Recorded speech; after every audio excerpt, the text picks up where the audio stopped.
सर्व महंत मंडळींना आश्वस्त करू इच्छितो की आपण हे काम हातामध्ये घेतलेलं आहे।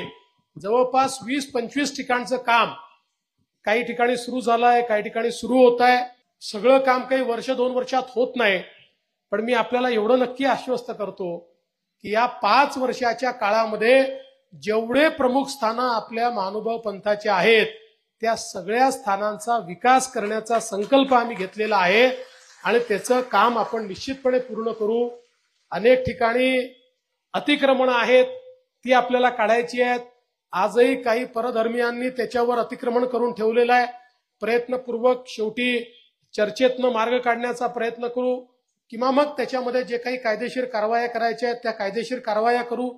पण कुठल्याही परिस्थितीमध्ये हे जे काही चांगलं काम आपण सगळे लोक करतात याच्या पाठीशी अतिशय ताकदीनं उभं राहण्याचं काम हे राज्य सरकार करेल हा विश्वास मी आपल्याला देतो।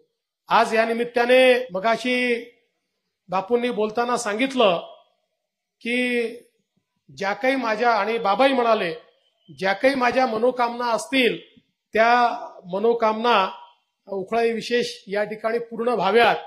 मी एकच सांगतो, जीवनामध्ये माणसाच्या मनोकामना अनंत असू शकतात, पण आज एकच मनोकामना माझी आहे आणि ती मनोकामना एवढीच आहे की आपल्या सगळ्यांच्या आणि जनतेच्या आशीर्वादाने पुन्हा एकदा आपली सेवा करण्याची संधी मिळाली।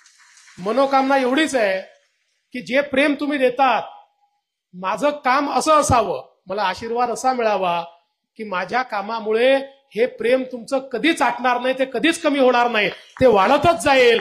अशा प्रकारचा आशीर्वाद हा उखळाईनी मला द्यावा, अशा प्रकारची उखळाईच्या चरणी या ठिकाणी प्रार्थना करतो। आणि या अतिशय चांगल्या कार्यक्रमामध्ये आपण सर्वांनी मला निमंत्रित केलं आणि अतिशय सद्भाग्य आहे की या ठिकाणी दर्शन घेण्याची संधी मला मिळाली। त्याबद्दल आपल्या सर्वांचे अतिशय मनापासून आभार मानतो। शांतपणे आपण इतक्या वेळापासून बसलात त्याबद्दल आपल्या सर्वांचे आभार।